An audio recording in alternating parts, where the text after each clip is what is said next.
quand il y a dans le budget familial un budget qui est consacré à l'habillement, il doit, lui, avec sa chemise et avec son costume, il se débrouillera. Il doit préférer sa itratchout à elle, à savoir le renouvellement de sa garde-robe à elle, au-delà de son statut personnel.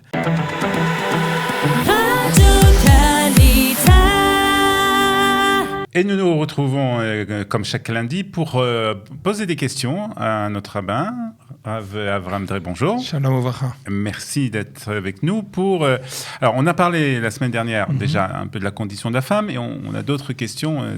Cette émission a suscité des nouvelles questions autour de la condition de la femme, du statut de la femme. Et on a parlé la semaine dernière du fait qu'il n'y avait pas de hiérarchie en fait entre la femme et l'homme. Et là, on nous pose plutôt la question concernant de quelle manière l'homme et la femme sont complémentaires. Tov, eh ben on va essayer d'être dans le temps qui nous est imparti. J'ai envie de commencer par un devoir suprême qui considère que le mari doit être capable. C'est marqué Ohava Kegufo, ça veut dire qu'il doit subvenir aux besoins physiques, on va dire, de son épouse, mais Mechabda, quand il s'agit d'honorer la personne de sa femme, ça doit être plus encore qu'un amour propre. Je veux dire par là, il y a un élément, peut-être ça paraît un peu singulier, mais quand il y a dans le budget familial un budget qui est consacré à l'habillement, c'est marqué comme ça dans les lois relatives justement au couple, dans le Rambam, dans le Posek essentiel, le Maïmonide, il doit, lui, avec sa chemise et avec son costume, il se débrouillera.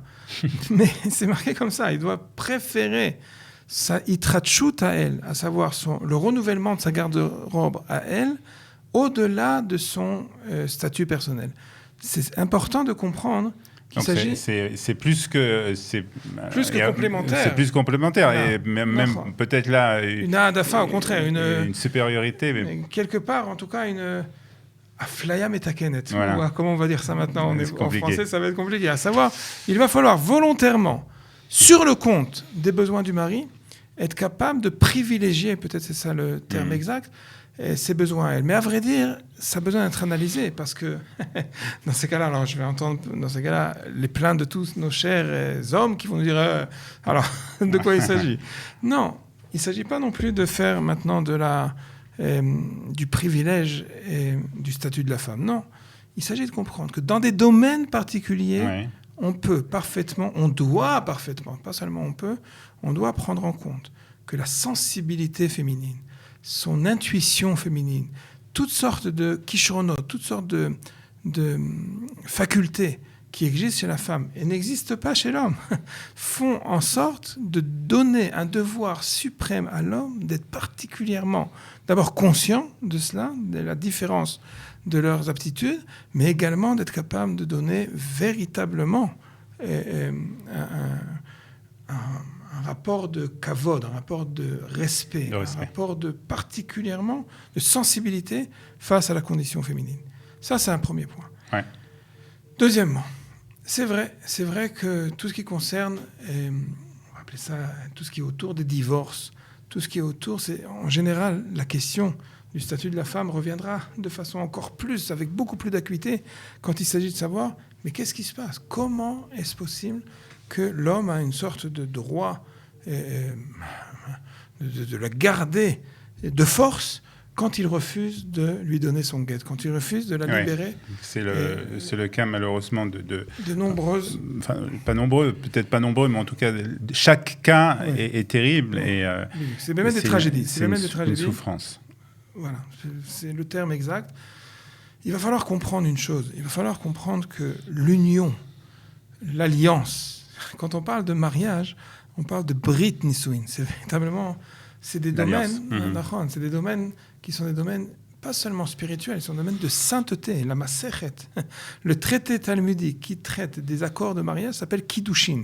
Qu'est-ce que ça veut dire? En quoi c'est sacré?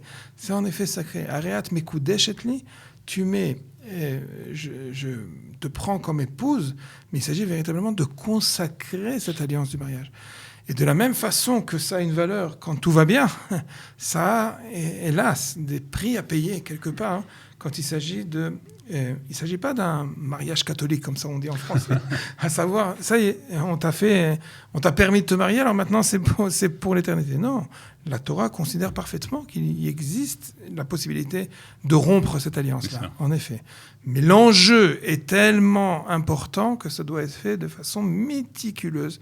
Et c'est vrai que quelque part, hein, il y a ici une sorte de défi pour les responsabilités rabbiniques, pour le Beit Din, le tribunal rabbinique, d'être capable de trouver la solution. Et je tiens à dire que même si depuis très longtemps, c'est devenu une sorte de symbole de regarder de quelle façon la femme est traitée, je tiens à dire que si vraiment on en faisait l'analyse de façon au cas par cas, comme ce que tu as proposé, Olivier, c'est vraiment une autre touna qui en sort, c'est une autre analyse qui sort, parce qu'à vrai dire, avec tous les services que la loi donne, avec tous les samchouyot, avec toutes les légalités que la loi dans l'État d'Israël donne au Beit Hadin, en réalité, je pense sincèrement qu'avec autant d'efforts qui sont faits, les cas de hagounot, les cas de femmes qui ne peuvent pas être libérées, il y a un terme, je vais le trouver par la suite, véritablement existent encore, c'est vrai, mais sont de moins en moins nombreux et font l'objet à chaque fois d'une enquête, tout un processus de remuer ciel et terre, vraiment, kipchuto, de façon à pouvoir permettre ça. Alors on va revenir sur le sujet de la complémentarité au sein du judaïsme et dans le couple. Qu'est-ce que la Torah propose justement ? Alors là, on va commencer d'un midrash fantastique.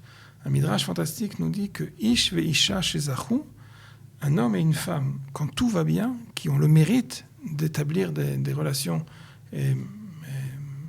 qui notent, et plus que cela, plus que correctes, au-delà de cela, qui sont positives, Shechina benehem. C'est la présence divine qui réside au sein de ce couple. Et de nous dire pourquoi c'est une parole aussi grande, parce que quand on fait attention aux lettres qui permettent d'écrire Ish, Aleph, Yud, Shin, et les lettres également qui correspondent à l'orthographe de la femme, Aleph, Shin, E, on se rend compte que les lettres communes, c'est Aleph, Shin des deux côtés.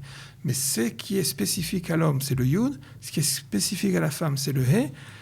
Et quand ils concordent en parfaite entente, alors il y a le Yud et He, à savoir ces deux lettres, c'est un des noms de la divinité elle-même, et par conséquent, Chazal de dire, quand ils sont en adéquation, la Shekhinah réside en eux. Mais ça veut dire quoi ? Ça veut dire que le projet du couple et le projet de l'entente, Shlom Bayit, à savoir de l'entente et de... Encore une fois, il va falloir être très vigilant. Il ne s'agit pas de dire qu'ils vont être égaux, ils ne seront jamais égaux. C'est pas de ça qu'il s'agit. Il s'agit de complémentarité. Il s'agit de dire que quand et l'homme et la femme savent véritablement donner la place réelle de l'autre côté et donner le respect, donner l'entente, de donner de soi, c'est peut-être le meilleur mot, de façon à pouvoir établir cette entente-là, alors véritablement, on n'a pas moins qu'une sorte de Beth Amikdash, une sorte de résidence divine au sein même de leur couple. Très bien. Voilà, on a parlé donc, on a consacré deux émissions à ce sujet parce que c'est important. C'est un défi. Merci beaucoup en tout cas et on se retrouve bien entendu la semaine prochaine pour d'autres questions. Avec plaisir. Avec sans doute un autre sujet. Merci d'avoir été ce matin avec nous sur Studio Kalita. Shalom.